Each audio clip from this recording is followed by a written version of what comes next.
कोई धंधा छोटा या बड़ा नहीं होता और धंधे से बड़ा कोई धर्म नहीं होता।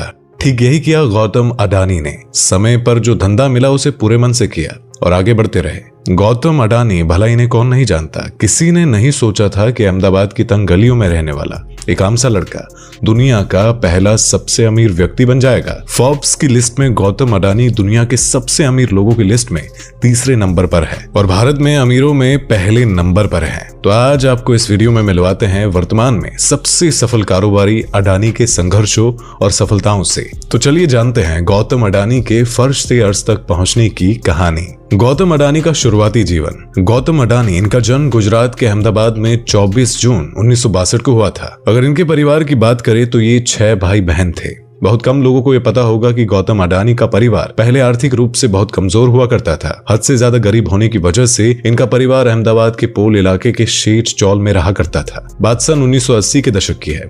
उस समय अडानी के पास खुद का स्कूटर भी नहीं हुआ करता था, बल्कि वो अपने बचपन के साथ ही मलय महादेविया के स्कूटर पर पीछे बैठकर लोगों को दिख जाया करते थे। अडानी की अंग्रेजी कमजोर थी, जबकि महादेविया की इंग्लिश अच्छी थी और बाद में महादेविया उनके बिजनेस पार्टनर हो गए। लेकिन कौन जानता था कि सही से इंग्लिश न बोल पाने वाला लड़का वर्तमान में भारत के कामयाब उद्योगपतियों में से एक बन जाएगा। हर यूथ की तरह अडानी ने भी अपनी स्कूली पढ़ाई करने के बाद ग्रेजुएशन की पढ़ाई के लिए गुजरात यूनिवर्सिटी में एडमिशन लिया। ग्रेजुएशन के दिनों में उनके घर के सामने रोजी रोटी का संकट आ खड़ा हुआ और ऐसे चिंताजनक स्थितियों में उनकी पढ़ाई छूट गई और फिर वो कॉलेज से मुंह मोड़कर पैसा कमाने के चैलेंजिंग सफर पर निकल पड़े। वे अपना शहर छोड़कर मुंबई चले गए और वहां एक डायमंड कंपनी में बड़ी मामूली सी सैलरी पर नौकरी करने लगे। लेकिन गौतम अडानी मुंबई केवल नौकरी करने के लिए नहीं आए थे, वो आए थे व्यापार करने के लिए। उन्होंने कुछ समय बाद नौकरी को छोड़ दिया और अपना कदम रख दिया बिजनेस की दुनिया में। बिजनेस की दुनिया में शुरुआत। गौतम अडानी ने एक सपना देखा था और वो सपना था अपने परिवार को गरीबी से निकालने का। लेकिन ये नौकरी से संभव नहीं हो सकता था, क्योंकि वो बंधी बंधाई सैलरी में परिवार के 8 लोगों का खर्चा निकालना मुश्किल हो रहा था, जिसकी वजह से गौतम अडानी ने जॉब को छोड़ दिया और फिर शुरू हुआ फर्श से अर्श पर पहुंचने के लिए कड़ी मेहनत का दौर। गौतम अडानी ने महज 20 साल की उम्र में ही हीरे का ब्रोकरेज आउटफिट खोल दिया और मेहनत करने का जज्बा तो था ही। उन्होंने 1 साल जमकर अपने आउटलेट के लिए मेहनत की और कहते हैं कि मेहनत कभी बेकार नहीं जाती। और अब गौतम अडानी की सफलता की शुरुआत हो चुकी थी। बिजनेस में किस्मत ने भी साथ दिया और अगले ही साल अडानी के आउटलेट का टर्नओवर लाखों में हो गया। और अब फिर एक बदलाव की बारी थी। गौतम अडानी ने अपने भाई मनसुख लाल के कहने पर अहमदाबाद की एक प्लास्टिक फैक्ट्री में वो काम करने लगे। अब आगे बढ़ने की बारी थी और पूरी तरह बिजनेस में घुसने की भी। अडानी ने प्लास्टिक कंपनी में जो कुछ भी ट्रेनिंग लिया था उसी के आधार पर शुरू किया पीवीसी पाइप्स के इंपोर्ट करने का सफल बिजनेस।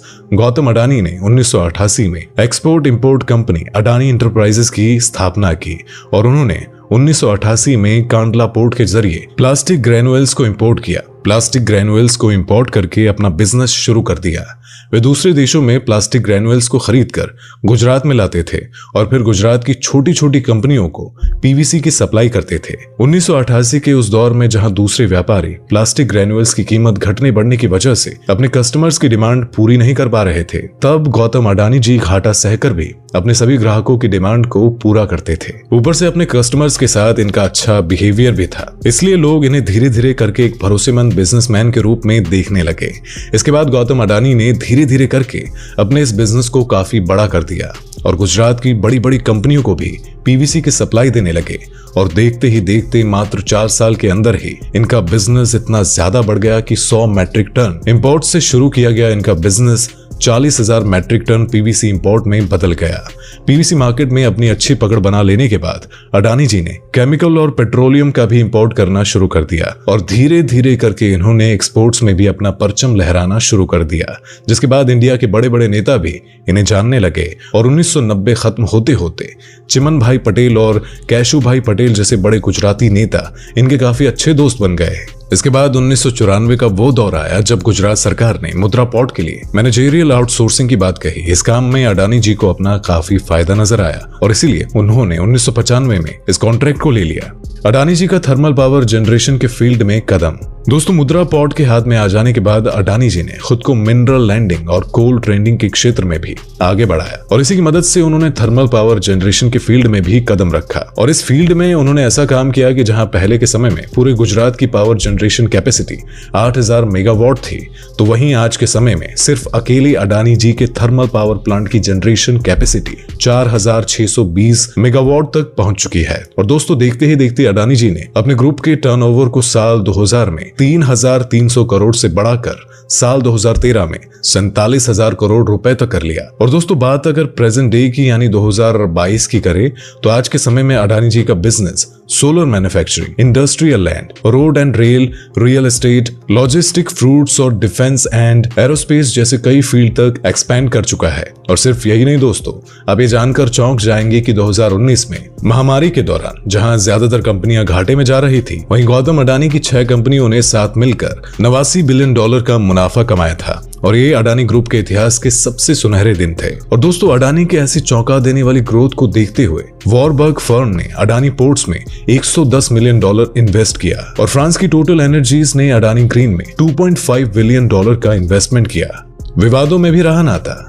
वैसे दोस्तों गौतम अडानी के इस बढ़ते हुए बिजनेस के दौरान कई मुश्किलें भी सामने आई और इनके ऊपर कई इल्जाम भी लगे। जैसे कांग्रेस अध्यक्ष राहुल गांधी ने अडानी पर आरोप लगाते हुए कहा कि प्रधानमंत्री नरेंद्र मोदी अडानी का फेवर करते हैं और उन्होंने ₹1 प्रति वर्ग मीटर के हिसाब से अडानी जी को 45,000 एकड़ जमीन बेची है। जिस पर अडानी जी ने यह जवाब दिया कि जहां तक वो जानते हैं कि मोदी जी कभी भी उनका कोई फेवर नहीं करते और पिछली सरकार यानी कि कांग्रेस ने तो उन्हें 10 पैसे प्रति वर्ग मीटर के हिसाब से भी जमीन बेची थी। और तो और वो बंजर जमीन को खरीद कर उस पर फैक्ट्री बनाते हैं जिससे देश की इकोनॉमी को फायदा मिलता है और इससे उस जमीन की कीमत भी बढ़ जाती है। इसके अलावा लोगों के एक और दावे की बात करें तो अडानी जी के बिजनेस के बारे में ये भी कहा जाता है कि उनका पूरा बिजनेस सिर्फ एक दिखावा है और वो भारी भरकम लोन के नीचे दबे हुए हैं।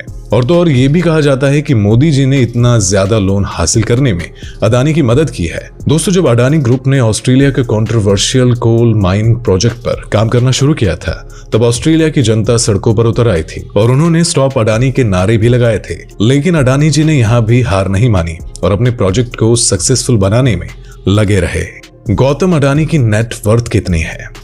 दोस्तों यहाँ इन सभी बातों को जानने के बाद हमें साफ साफ पता चलता है कि गौतम अडानी ने बिना दुनिया की परवाह किए हमेशा अपने काम पर ध्यान दिया और बिना रुके समझदारी के साथ मेहनत करते गए। और यही वजह है कि आज 60 साल के गौतम अडानी जी की नेट वर्थ $137.4 बिलियन हो चुकी है और इसी के साथ वो एशिया के पहले और पूरी दुनिया के तीसरे सबसे अमीर इंसान बन चुके हैं। कहते हैं कि सपना बड़ा देखना चाहिए और अपने सपने को सफल बनाने के लिए जी जान लगा देना चाहिए। और बिल्कुल ठीक यही किया गौतम अडानी ने। कल्पना कीजिए एक समय में किसी इंसान को पैसों की दिक्कत की वजह से अपनी पढ़ाई को छोड़ना पड़ा और चलने के लिए दोस्त के एक स्कूटर का सहारा लेना पड़ा हो और वो इंसान आज अपनी खुद की प्राइवेट जेट से चलता है और उनकी पत्नी देश के हजारों गरीब बच्चों को निःशुल्क शिक्षा देने के लिए एनजीओ चला रही है। अब ये सब बिना कड़ी मेहनत और सफल होने के लिए जी जान लगाने के बिना संभव नहीं हो सकता था। और आज अडानी जिस मुकाम पर खड़े हैं वह हैरान करने वाली है। और कॉलेज के ड्रॉप आउट रहे गौतम अडानी ने मारुति 800 से अपना सफर शुरू किया था और जो अब BMW गाड़ियों के बेड़े